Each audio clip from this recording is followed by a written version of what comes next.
Hello and welcome back to our thrifty and frugal corner of Brittany here in northwest France.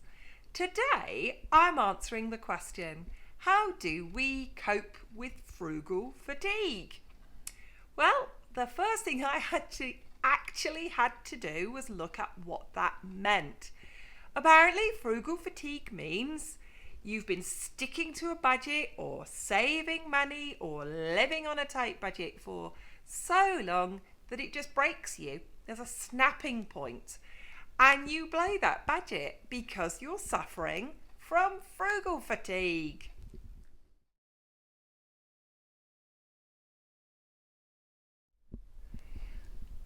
I think I'll start by saying that when I considered it, and Mike and I have talked about this, I don't think we've ever suffered from frugal fatigue. We have been resolutely frugal budgeteurs since 2009. We've really not wavered from it. We've stuck to it to the point that for us, it's just like walking. We put one foot in front of the other and we go in a forward direction. It's just our normal. So now I can say that it is our normal and it's what we do all of the time. And no, we don't suffer from frugal fatigue. I'm going to talk about some of the strategies that we use day in, day out to help us remain frugal.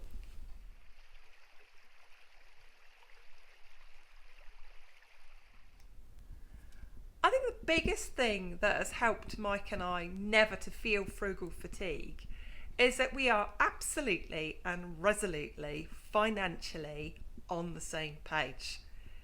Every decision that we've made about money, of our personal finances, we've done absolutely together and are totally agreed on it. In the first instance, our absolute reason for being frugal was to pay off a home loan, personal debt on a car loan, and some personal debt on credit cards. And it used to be a feeling of absolute elation every month to see that figure coming down. And we just both felt so good about it that we'd made this decision and we were taking control of our own finances, that it just kept us going month in, month out. So that was the first thing. We were absolutely on the same page and we really felt good every single month about reducing everything that we owed, little bit by little bit, every single month.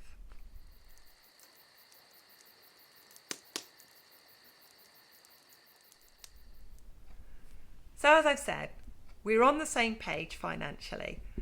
Our goals have been set by both of us. So we took the hard decision to pay off everything we owed in consumer debt.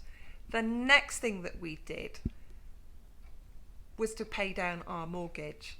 And we overpaid our mortgage every single month by exactly the amount of money we previously were paying into debts each month. And as you can imagine from that, that mortgage started to shrink and shrink and shrink. It was such, again, it didn't feel bad that we were being frugal. It didn't feel bad that we weren't going out to eat or going to the cinema or going away or buying new clothes. It didn't feel bad. It felt really exciting and empowering and as if it was really pushing us forward that we were paying down that mortgage. And every single month we had a tracker on our fridge and it was like one of those Blue Peter trackers. We coloured a bit in and we could see the mortgage was melting away.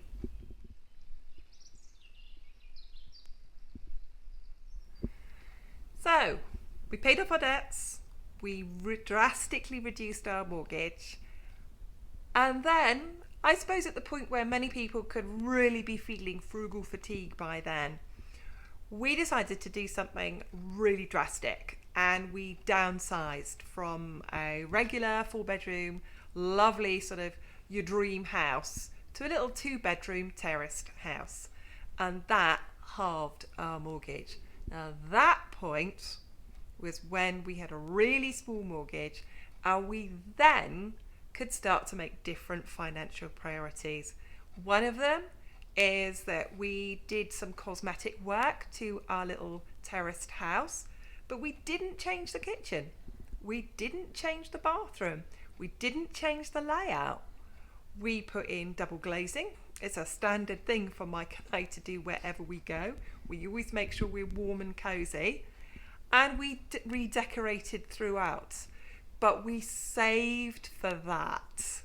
We paid for that with savings. So now what we did, instead of each month putting that into overpayment, we put that money into savings. When we had saved it, that's when we started to do some work on the house.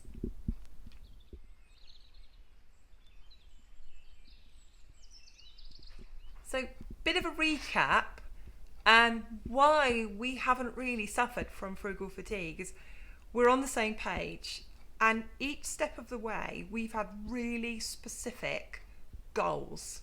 We had the goal to pay off our debt, we had the goal to pay down our mortgage, we had the goal to downsize, and then the goal to refurbish that house, for example by putting in the double glazed windows. So every single step of the way we've had a goal. It's been quite short term, it's been 2 or 3 years, so it's been an achievable chunk of time that we can break down, and anyone could put up with anything for 3 years. Just think about the time you went to college and it was 3 years, went in a blink of an eye, didn't it?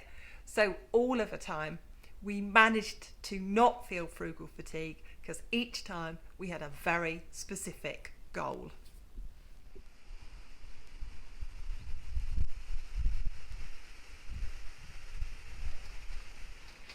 So let's think about this, about another reason why we didn't and don't suffer from frugal fatigue.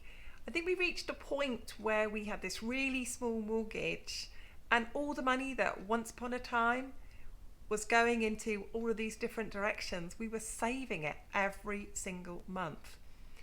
Now, we at that point decided that we'd reached the point where we could spend some money on ourselves.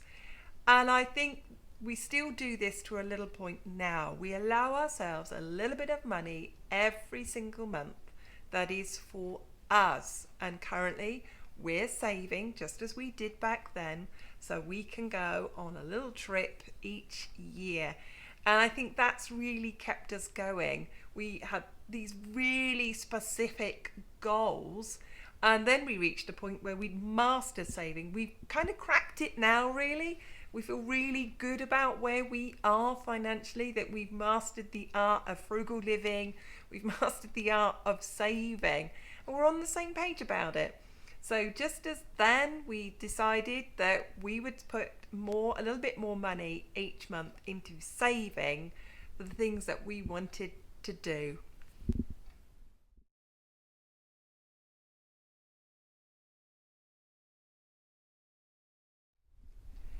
So there we are, all the reasons why we haven't really suffered from frugal fatigue. We've very much changed as people.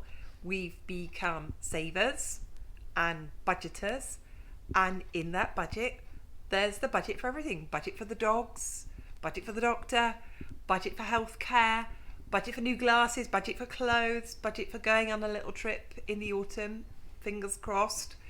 So there's a budget for everything. We've changed as people. We don't feel deprived.